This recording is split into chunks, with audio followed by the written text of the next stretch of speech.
2025ರ ಇಲ್ಲಿವರೆಗೆ ಎಲ್ಲ ಇಂಡಸ್ಟ್ರಿಗಳಿಂದ ಕೂಡ ಸಾಕಷ್ಟು ಎಕ್ಸ್ಪೆಕ್ಟೇಷನ್ಸ್ ಜೊತೆಗೆ ಸಿನಿಮಾಗಳು ರಿಲೀಸ್ ಆಗಿದ್ವು. ಬಟ್ ಅವುಗಳಲ್ಲಿ ಕೆಲವು ಸಿನಿಮಾಗಳು ಹಿಟ್ ಆಗಿದ್ದರೆ ಇನ್ನೂ ಕೆಲವು ಸಿನಿಮಾಗಳು ಆಡಿಯನ್ಸ್ಗಳನ್ನು ಡಿಸಪಾಯಿಂಟ್ ಮಾಡಿ ಫ್ಲಾಪ್ ಆಗಿವೆ. ಹಾಗಿದ್ರೆ 2025ರಲ್ಲಿ ನೆಲಕಚ್ಚಿದಂತಹ ಸಿನಿಮಾಗಳ ಬಗ್ಗೆ ಈ ವಿಡಿಯೋದಲ್ಲಿ ಕಂಪ್ಲೀಟ್ ಆಗಿ ನೋಡೋಣ. ಅದಕ್ಕೂ ಮುಂಚೆ ಚಾನಲ್ಗೆ ಹೊಸಬರಾಗಿದ್ದರೆ ಚಾನಲನ್ನು ಸಬ್ಸ್ಕ್ರೈಬ್ ಮಾಡಿಕೊಂಡು ವಿಡಿಯೋ ಇಷ್ಟ ಆದರೆ ಒಂದು ಲೈಕ್ ಕೊಟ್ಟು ವಿಡಿಯೋನ ಕಂಪ್ಲೀಟ್ ಆಗಿ ನೋಡಿ. ಗೇಮ್ ಚೇಂಜರ್ 2025ರಲ್ಲಿ ಎಸ್ ಶಂಕರ್ ಅವರು ಡೈರೆಕ್ಟ್ ಮಾಡಿದ್ದಂತಹ political action drama cinema.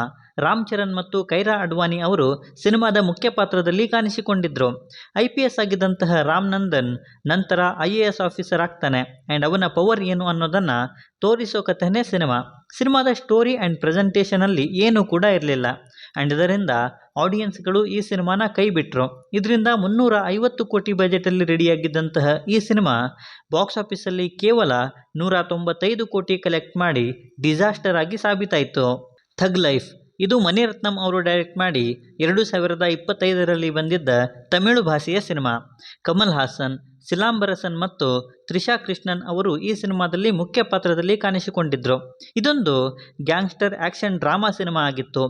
Mani Ratnam ಅವರ ಸಿನಿಮಾ ಅಂದಾಗಲೇ ಭಾರಿ ಹೈಪ್ ಜೊತೆಗೆ ಎಕ್ಸ್ಪೆಕ್ಟೇಷನ್ಸನ್ನು ಕೂಡ ಈ ಸಿನಿಮಾ ಹುಟ್ಟಾಕಿತ್ತು.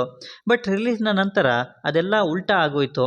ಪ್ರೆಸೆಂಟೇಷನ್ ಬಿಟ್ಟರೆ ಸಿನಿಮಾದ ಕಥೆಯಲ್ಲಿ ಏನೂ ಕೂಡ ಇರಲಿಲ್ಲ ಆ್ಯಂಡ್ ಅದರಿಂದನೇ 200 ಕೋಟಿ ಬಜೆಟಲ್ಲಿ ರೆಡಿಯಾಗಿದ್ದಂತಹ ಈ ಸಿನಿಮಾ ಕೂಡ ಕೇವಲ 97 ಕೋಟಿ ಬಾಕ್ಸ್ ಆಫೀಸ್ ಕಲೆಕ್ಷನ್ ಮಾಡಿ ಡಿಸಾಸ್ಟರ್ ಆಗಿ ಸಾಬೀತಾಯಿತು. ವಾಮನ ಶಂಕರ್ ರಮನ್ ಅವರು ಡೈರೆಕ್ಟ್ ಮಾಡಿದ್ದಂತಹ ಆ್ಯಕ್ಷನ್ ಡ್ರಾಮಾ ಸಿನಿಮಾ. ಧನ್ವೀರ್ ಮತ್ತು ರೀಶ್ಮಾ ನನ್ನಯ್ಯ ಅವರು ಸಿನಿಮಾದ ಮುಖ್ಯ ಪಾತ್ರದಲ್ಲಿ ಕಾಣಿಸಿಕೊಂಡಿದ್ದರು. ಧನ್ವೀರ್ ಅವರ ಸಿನಿಮಾಗೆ ದರ್ಶನ್ ಅವರ ಸಪೋರ್ಟ್ ಇದ್ದಿದ್ದರಿಂದ ಈ ಸಿನಿಮಾದ ಮೇಲೂ ಕೂಡ ಜಾಸ್ತಿನೇ ಎಕ್ಸ್ಪೆಕ್ಟೇಷನ್ಸ್ ಇದ್ವು. ಬಟ್ ಅದೇ ರುಟೀನ್ ಸ್ಟೋರಿ ಆ್ಯಂಡ್ ಪ್ರೆಸೆಂಟೇಷನ್ ಇದ್ದಿದ್ದರಿಂದ ಜನರ ಅಟೆನ್ಷನನ್ನು ಪಡ್ಕೊಳ್ಳೋದ್ರಲ್ಲಿ ಈ ಸಿನಿಮಾ ಕೂಡ ಹಿಂದೆ ಉಳಿತು. ಅದರಿಂದ ಬಾಕ್ಸ್ ಆಫೀಸಲ್ಲೂ ಕೂಡ 15 ಕೋಟಿ ಬಜೆಟಲ್ಲಿ ರೆಡಿಯಾಗಿದ್ದಂತಹ ಈ ಸಿನಿಮಾ 12.5 ಕೋಟಿ ಕಲೆಕ್ಟ್ ಮಾಡಿ ಫ್ಲಾಪ್ ಆಗಿ ಸಾಬೀತಾಯಿತು. ಸಿದ್ಲಿಂಗು 2 ವಿಜಯ್ ಪ್ರಸಾದ್ ಅವರು ನಿರ್ದೇಶನ ಮಾಡಿ ಲೂಸ್ ಮಾದ ಯೋಗೇಶ್ ಮತ್ತು ಸೋನು ಗೌಡ ಹಾಗೂ ಸುಮನ್ ರಂಗನಾಥನ್ ಅವರು ಮುಖ್ಯ ಪಾತ್ರದಲ್ಲಿ ಕಾಣಿಸಿಕೊಂಡಂತಹ ಸಿನಿಮಾ. ಇದು ಲೂಸ್ ಮಾದ ಯೋಗೇಶ್ ಅವರ ಸೂಪರ್ ಹಿಟ್ ಸಿದ್ಲಿಂಗು ಸಿನಿಮಾದ ಸೀಕ್ವೆಲ್ ಆಗಿತ್ತು.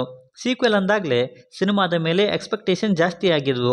ಬಟ್ ಸೀಕ್ವೆಲ್ ಅನ್ನೋ ಟ್ರೆಂಡ್ನ ಮಧ್ಯದಲ್ಲೇ ಈ ಸಿನಿಮಾ ಕೂಡ ಉಳಿದೋಯ್ತು. ಈ ಸಿನಿಮಾ ಕೂಡ ಆಡಿಯನ್ಸ್ಗಳ ಎಕ್ಸ್ಪೆಕ್ಟೇಷನ್ಸನ್ನು ರೀಚ್ ಮಾಡೋದಕ್ಕಾಗಿಲ್ಲ. ಅದರಿಂದ 4 ಕೋಟಿ ಬಜೆಟಲ್ಲಿ ರೆಡಿಯಾಗಿದ್ದಂತಹ ಈ ಸಿನಿಮಾ ಕೇವಲ 5 ಕೋಟಿ ಕಲೆಕ್ಟ್ ಮಾಡಿ ಫ್ಲಾಪ್ ಆಗಿ ಸಾಬೀತಾಯಿತು.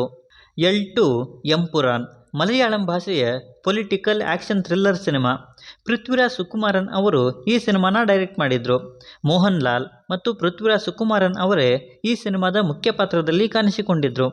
ಇದು ಬ್ಲಾಕ್ ಬಸ್ಟರ್ ಲೂಸಿಫರ್ ಸಿನಿಮಾದ ಸೀಕ್ವೆಲ್ ಆಗಿತ್ತು. ಬಟ್ ಲೂಸಿಫರ್ ಮಾಡಿದ್ದಂತಹ ಕಮಾಲನ್ನು ಈ ಸಿನಿಮಾ ಮಾಡೋದಕ್ಕಾಗಿಲ್ಲ. ತುಂಬಾ ಸ್ಲೋ ನರೇಷನ್ ಸಿನಿಮಾದಲ್ಲಿತ್ತು. ಈವನ್ ಸ್ಕ್ರೀನ್ ಪ್ಲೇ ಕೂಡ ಕಷ್ಟಕರ ಆಗಿದ್ದರಿಂದ ಜನ ಈ ಸಿನಿಮಾನ ಕೈ ಬಿಟ್ಟರು ಅಂತ ಹೇಳ್ತೇನೆ. ಬಾಕ್ಸ್ ಆಫೀಸಲ್ಲಿ 150 ಕೋಟಿ ಬಜೆಟಲ್ಲಿ ರೆಡಿಯಾಗಿ 268 ಕೋಟಿ ಕಲೆಕ್ಟ್ ಮಾಡಿದರೂ ಕೂಡ ಇದನ್ನು ಫ್ಲಾಪ್ ಅಂತಾನೆ ಕನ್ಸಿಡರ್ ಮಾಡಲಾಗುತ್ತೆ. ಕನ್ನಪ್ಪ ವಿಷ್ಣು ಮಂಚು ಅವರು ಬರೆದು ಆ್ಯಕ್ಟ್ ಮಾಡಿದ್ದಂತಹ ತೆಲುಗು ಭಾಷೆಯ Hindu EPIC devotional cinema. Mukesh Kumar Singh ಅವರು ಈ ಸಿನಿಮಾನ ಡೈರೆಕ್ಟ್ ಮಾಡಿದರು. ವಿಷ್ಣು ಮಂಚು, ಮೋಹನ್ ಲಾಲ್, ಅಕ್ಷಯ್ ಕುಮಾರ್, ಪ್ರಭಾಸ್, ಕಾಜಲ್ ಅಗರ್ವಾಲ್, ಪ್ರೀತಿ ಮುಕುಂದನ್ ಅವರು ಈ ಸಿನಿಮಾದ ಮುಖ್ಯ ಪಾತ್ರದಲ್ಲಿ ಕಾಣಿಸಿಕೊಂಡಿದ್ದರು. ಸಿನಿಮಾದಲ್ಲಿ ಕನ್ನಪ್ಪನ ಕಥೆಯನ್ನು ತೋರಿಸಲಾಗಿತ್ತು. ಬಟ್ ಅದು ಆಡಿಯನ್ಸ್ಗಳನ್ನು ಸ್ಯಾಟಿಸ್ಫೈ ಮಾಡೋದ್ರಲ್ಲಿ ಹಿಂದೆ ಉಳಿತು. 200 ಕೋಟಿ ಬಜೆಟಲ್ಲಿ ರೆಡಿಯಾಗಿದ್ದಂತಹ ಈ ಸಿನಿಮಾ ಕೇವಲ 46 ಕೋಟಿ ಕಲೆಕ್ಟ್ ಮಾಡಿ ಡಿಸಾಸ್ಟರ್ ಆಗಿ ಸಾಬೀತಾಯಿತು. ಜೂನಿಯರ್ ರಾಧಾಕೃಷ್ಣ ರೆಡ್ಡಿ ಅವರು ಡೈರೆಕ್ಟ್ ಮಾಡಿ ಕಿರೀಟಿ ರೆಡ್ಡಿ, ರವಿಚಂದ್ರನ್, ಜೆನಿಲಿಯಾ ಮತ್ತು ಶ್ರೀಲೀಲಾ ಅವರು ಸಿನಿಮಾದ ಮುಖ್ಯ ಪಾತ್ರದಲ್ಲಿ ಕಾಣಿಸಿಕೊಂಡಿದ್ದರು. ತನ್ನ ತಂದೆಯ ಟಾರ್ಚರಿಂದ ದೂರ ಉಳಿಯೋಕೆ ಅಂತ ಫ್ರೆಂಡ್ಸ್ ಜೊತೆ ಹಾಸ್ಟೆಲಲ್ಲಿ ಇರ್ತಾ ಇದ್ದಂತಹ ಅಭಿಗೆ ಅವನ ಫ್ಯಾಮಿಲಿ ಸೀಕ್ರೆಟ್ಸ್ ರಿವೀಲ್ ಆಗ್ತಾ ಹೋಗ್ತವೆ ಆ್ಯಂಡ್ ಅದೇ ಸಿನಿಮಾ. ಜನಾರ್ದನ್ ರೆಡ್ಡಿ ಅವರ ಮಗನ ಸಿನಿಮಾ ಅನ್ನೋದಕ್ಕೆ ಸಿನಿಮಾದ ಮೇಲೆ ಜಾಸ್ತಿನೇ ಹೈಪ್ ಇತ್ತು. ಬಟ್ ಸಿನಿಮಾದಲ್ಲಿ ಕಂಟೆಂಟ್ ಪ್ರಾಬ್ಲಮ್ ಇದ್ದಿದ್ದರಿಂದ ಸಿನಿಮಾ 25 ಕೋಟಿ ಬಜೆಟಲ್ಲಿ ರೆಡಿಯಾಗಿದ್ದರೂ ಕೂಡ ಕೇವಲ 16 ಕೋಟಿ ಬಾಕ್ಸ್ ಆಫೀಸ್ ಕಲೆಕ್ಷನ್ ಮಾಡಿ ಫ್ಲಾಪ್ ಆಗಿ ಸಾಬೀತಾಯಿತು. ಕಿಂಗ್ಡಮ್ ಲಿಟ್ರಲಿ ಇತ್ತೀಚೆಗೆ ವಿಜಯ್ ದೇವರಕೊಂಡ ಅವರ ಡೌನ್ಫಾಲ್ ಸ್ಟಾರ್ಟ್ ಆಗಿದೆ. ಸಾಲು ಸಾಲು ಸಿನಿಮಾಗಳು ಸೋಲನ್ನು ಕಾಣ್ತಾ ಇದ್ದಾವೆ. ಆ್ಯಂಡ್ ಆ ಲಿಸ್ಟಲ್ಲಿ ಕಿಂಗ್ಡಮ್ ಕೂಡ ಸೇರ್ಕೊಳ್ತು. ಗೌತಮ್ ತಿನ್ನೂವರಿ ಅವರು ಈ ಸಿನಿಮಾನ ಡೈರೆಕ್ಟ್ ಮಾಡಿದ್ರು. ವಿಜಯ್ ದೇವರಕೊಂಡ, ಸತ್ಯದೇವ್ ಮತ್ತು ಭಾಗ್ಯಶ್ರೀ ಬೋರ್ಸೆ ಅವರು ಸಿನಿಮಾದ ಮುಖ್ಯ ಪಾತ್ರದಲ್ಲಿ ಕಾಣಿಸಿಕೊಂಡಿದ್ರು. ಸೂರ್ಯ ಅಲಿಯಾಸ್ ಸೂರಿ ಒಬ್ಬ ಅಗ್ರೆಸಿವ್ ಪೊಲೀಸ್ ಆಫೀಸರ್. ಅವನನ್ನು ಒಂದು ಸ್ಪೈ ಆಪರೇಷನ್ಗೆ ಅಂತ ಕಳುಹಿಸಲಾಗುತ್ತೆ. ಹಾಗಿದ್ರೆ ಆ ಆಪರೇಷನ್ ಏನು ಆ್ಯಂಡ್ ಅಲ್ಲಿ ಏನೆಲ್ಲ ಆಗುತ್ತೆ ಅನ್ನೋದೇ ಸಿನಿಮಾದ ಪ್ರೆಸೆಂಟೇಷನ್ ತುಂಬಾ ಪೂವರ್ ಆಗಿತ್ತು. ಸೊ 130 ಕೋಟಿ ಬಜೆಟಲ್ಲಿ ರೆಡಿಯಾಗಿದ್ದಂತಹ ಈ ಸಿನಿಮಾ ಕೇವಲ 80 ಕೋಟಿ ಕಲೆಕ್ಟ್ ಮಾಡಿತ್ತು. ಆ್ಯಂಡ್ ಅದರಿಂದಾನೇ ಈ ಸಿನಿಮಾ ಕೂಡ ಫ್ಲಾಪ್ ಲಿಸ್ಟ್ಗೆ ಸೇರಿಕೊಳ್ತು. ಹರಿಹರ ವೀರಮಲ್ಲು ಪವನ್ ಕಲ್ಯಾಣ್ ಅವರ ಮೋಸ್ಟ್ ಅವೈಟೆಡ್ ಸಿನಿಮಾ ಆಗಿತ್ತು. ಕ್ರಿಶ್ ಜಗರ್ಲಮುಡಿ ಅವರು ಈ ಸಿನಿಮಾನ ಡೈರೆಕ್ಟ್ ಮಾಡಿದರು. ಪವನ್ ಕಲ್ಯಾಣ್, ಬಾಬಿ ಡಿಯೋಲ್ ಮತ್ತು ನಿಧಿ ಅಗರ್ವಾಲ್ ಅವರು ಸಿನಿಮಾದ ಮುಖ್ಯ ಪಾತ್ರದಲ್ಲಿ ಕಾಣಿಸಿಕೊಂಡಿದ್ದರು. 17ನೇ ಸೆಂಚುರಿಯಲ್ಲಿ ಮೊಘಲರಿಂದ ಕೊಹಿನೂರ್ ವಜ್ರಗಳನ್ನು ರಕ್ಷಣೆ ಮಾಡೋಕೆ ವೀರಮಲ್ಲು ಬರೋ ಕಥೆಯೇ ಸಿನಿಮಾದ ಪ್ರೆಸೆಂಟೇಷನ್ ಚೆನ್ನಾಗಿದ್ದರೂ ಕೂಡ VFX ತುಂಬಾ ಪೂವರ್ ಆಗಿತ್ತು. ಸೊ ಜನ ಕೂಡ ಈ ಸಿನಿಮಾನ ಕೈ ಬಿಟ್ಟರು. ಅದರಿಂದ 250ರಿಂದ 300 ಕೋಟಿ ಬಜೆಟಲ್ಲಿ ರೆಡಿಯಾಗಿದ್ದಂತಹ ಈ ಸಿನಿಮಾ ಕೇವಲ 106 ಕೋಟಿ ಕಲೆಕ್ಟ್ ಮಾಡಿ ಬಾಕ್ಸ್ ಆಫೀಸ್ ಡಿಸಾಸ್ಟರ್ ಆಗಿ ಸಾಬೀತಾಯಿತು. ಸಿತಾರೆ ಜಮೀನ್ ಪರ್ ಟ್ರೆಂಡ್ ಬದಲಾದರೂ ಕೂಡ ಬಾಲಿವುಡ್ನವರಿಗೆ ರೀಮೇಕ್ ಹುಚ್ಚು ಬಿಟ್ಟಿಲ್ಲ. ಸೊ ಅಮೀರ್ ಖಾನ್ ಅವರು ಸ್ಪ್ಯಾನಿಷ್ ಭಾಷೆಯ ಚಾಂಪಿಯನ್ಸ್ ಸಿನಿಮಾದ ರೀಮೇಕ್ ಮತ್ತೆ ಮಾಡಿದರು. ಮೇ ಬಿ ರೀಮೇಕನ್ನು ಕೂಡ ಸರಿಯಾಗಿ ಇವರಿಗೆ ಮಾಡೋಕ್ಕೆ ಬರಲ್ಲ. ಸಿನಿಮಾ ಫ್ಲಾಪ್ ಆಯಿತು. RS ಪ್ರಸನ್ನ ಅವರು ಡೈರೆಕ್ಟ್ ಮಾಡಿ ಅಮೀರ್ ಖಾನ್ ಮತ್ತು ಜೆನೆಲಿಯಾ ಡಿಸೋಜಾ ಅವರು ಈ ಸಿನಿಮಾದ ಮುಖ್ಯ ಪಾತ್ರದಲ್ಲಿ ಕಾಣಿಸಿಕೊಂಡಿದ್ದರು. ಸ್ಪೋರ್ಟ್ಸ್ ಡ್ರಾಮಾ ಸಿನಿಮಾ ಆಗಿದ್ದ ಇದರಲ್ಲಿ ಅಮೀರ್ ಖಾನ್ ಅವರು ಫಿಸಿಕಲಿ ಅನ್ಫಿಟ್ ಆಗಿರೋರನ್ನು ಇಟ್ಕೊಂಡು ಒಂದು ಬಾಸ್ಕೆಟ್ಬಾಲ್ ಟೀಮ್ ಕಟ್ಟಬೇಕಾಗುತ್ತೆ ಆ್ಯಂಡ್ ಅದೇ ಸಿನಿಮಾ. ಬಟ್ ಸಿನಿಮಾದಲ್ಲಿ ಏನೂ ಕೂಡ ವರ್ಕ್ ಆಗಲಿಲ್ಲ. ಅದರಿಂದ ಈ ಸಿನಿಮಾ 122 ಕೋಟಿ ಬಜೆಟಲ್ಲಿ ರೆಡಿ ಆಗಿ 263 ಕೋಟಿ ಕಲೆಕ್ಟ್ ಮಾಡಿದರೂ ಕೂಡ ಫ್ಲಾಪ್ ಆಗಿ ಸಾಬೀತಾಯಿತು. ದೇವ ರೋಷನ್ ಆಂಡ್ರ್ಯೂಸ್ ಅವರು ಡೈರೆಕ್ಟ್ ಮಾಡಿ ಶಾಹಿದ್ ಕಪೂರ್ ಮತ್ತು ಪೂಜಾ ಹೆಗ್ಡೆ ಅವರು ಸಿನಿಮಾದ ಮುಖ್ಯ ಪಾತ್ರದಲ್ಲಿ ಕಾಣಿಸಿಕೊಂಡಿದ್ದರು. ದೇವ ಒಬ್ಬ ವೈಲೆಂಟ್ ಕಾಪ್. ಅವನು ಯಾವುದೋ ಒಂದು ಕಾರಣದಿಂದ ತನ್ನ ಮೆಮೊರಿನ ಲಾಸ್ ಮಾಡ್ಕೊಂಡಿರ್ತಾನೆ.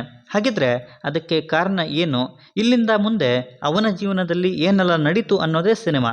ಆ್ಯಕ್ಷನ್ ಹೆಸರಲ್ಲಿ ಸಿನಿಮಾಗಳನ್ನು ಮಾಡಿ ಜನರನ್ನು ಯಾಮಾರಿಸಬಹುದು ಅನ್ನೋದನ್ನು ಈ ಸಿನಿಮಾ ಸುಳ್ಳು ಮಾಡ್ತು.